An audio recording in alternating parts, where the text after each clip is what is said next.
I believe if I should tell you that everybody in this town is a twin. Welcome to a town called the Twins Village. Shockingly, this town has the highest rate of twins birth in the whole world. Hey everyone, it's Uptown Girl, and today we are in Igbora village, a place that has fascinated scientists, tourists, and storytellers like me. We will be meeting with locals, exploring traditions, and even asking about the miracle soup, and also asking about how it is made and what makes it work for people to have twins. Let's dive in. As you walk through this village, you quickly notice one thing: there are twins everywhere. It feels like a different world where having twins is completely normal. A blessing, a coincidence, or could it just be something in the environment? Let's dig deep.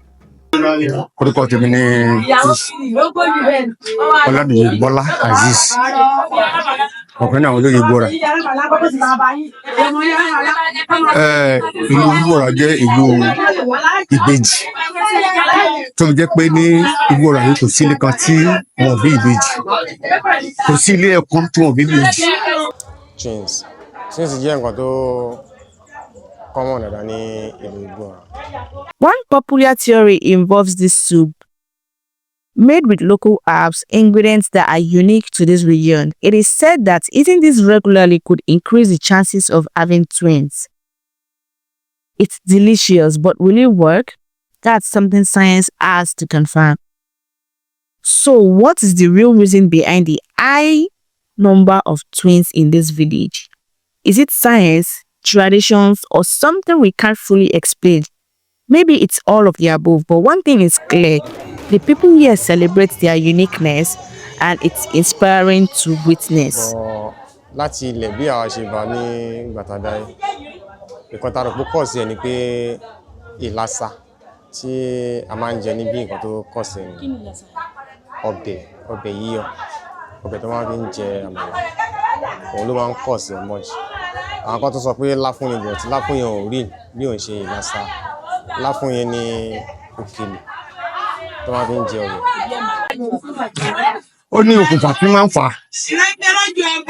Ìyàwó tá a bá bí tó bá ti ń jẹ Ilasa, tó ń jẹ Ilasa tí wọ́n fi ẹ̀gúsí ṣe dáadáa, kò sí ọ̀nà tí ó gbà tí ó fi ní ìbejì. Ilasa ló ń fà ṣá, Ilasa, ọbẹ̀ Ilasa.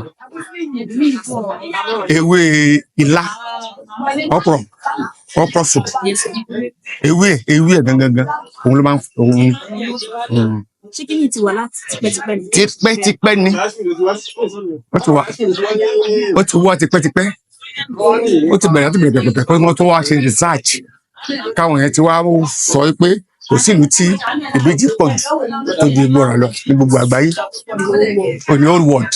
Even gan ọdún tí a bá ti fẹ́ ṣe festival ìbejì yẹn láti ìlú òyìnbó, all over the world ni àwọn èèyàn máa ń wá.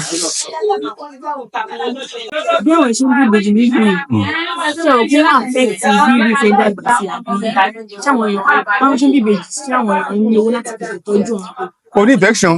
Sódà tó bá jẹ́ pé twins yẹn affect ẹni tó bá ti bí twins yẹn kan, at least yẹ kó stop ẹ̀.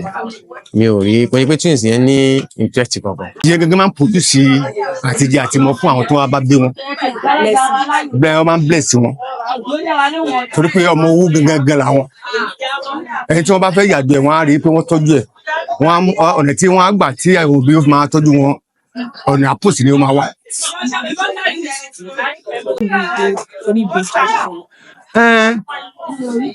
Ní nígbà tá a máa ń ṣe ọdún festival Methodist Grammar School láti máa ń ṣe kìnìyẹn. But now nígbà tí àwọn ẹmọ rírì ẹ̀, ìgbákejì gómìnà ó ti promise wa pé a máa ní Twins village. Twins village tó yẹ pé bẹ̀rẹ̀ láti máa lọ ṣe ọdún ìbejì yẹn tí ò ní jẹ́ pé Megas la máa ṣe mọ́. Àǹfààní kankan tá a rí ni, tá a benefit ni. Ó sì ní ohun tí àwọn world kìíní máa ń contribute sí towards ceremony. Ó ti yẹ bẹ́ẹ̀, yes. òun ní Ilasa tí ẹ bá.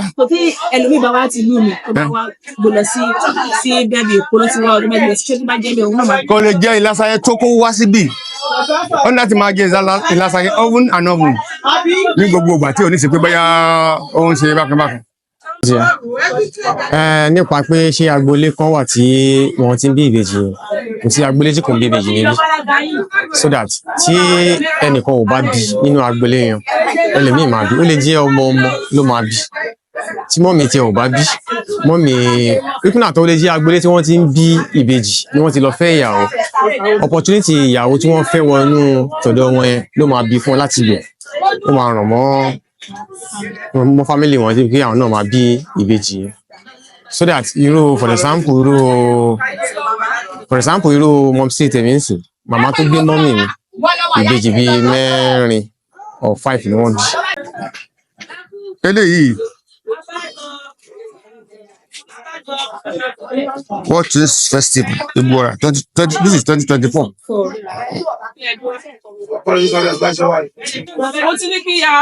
Eléyìí 2023 nílé. Okay. I'll be quite honest, it's a bit disappointing that the event is not as global as it should be. And that is because when we look at it, Igbora is actually the twin capital of the world. They have the highest rate of twins than any other where on earth.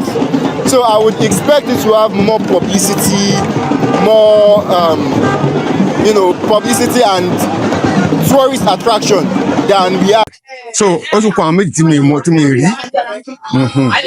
bẹ̀rẹ̀ àti tó ti tó bí mẹ́rin ẹlẹ́ẹ̀kẹ́ láti. Ṣe bẹ̀rẹ̀ sí ṣe festival nígbà táwọn ẹgbẹ́ research tí wọ́n rí pé bí ni ìbejì pọ̀ sí. Kò sí ceremony kankan ju a máa ń ṣe kíní ẹ̀ tó pé a tọ́jú àwọn ìbejì wọn á fáwọn ìbejì lẹ́bùn wọn á ti gbá gbogbo àwọn lọ́balọ́ba látọ̀dọ̀ oríṣiríṣi ìlú ni wọ́n wá.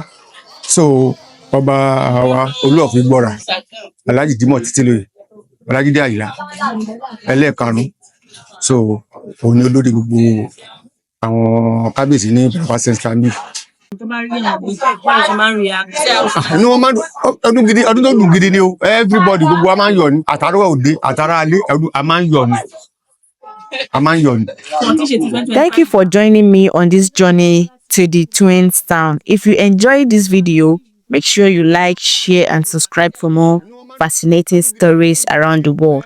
Until next time, bye.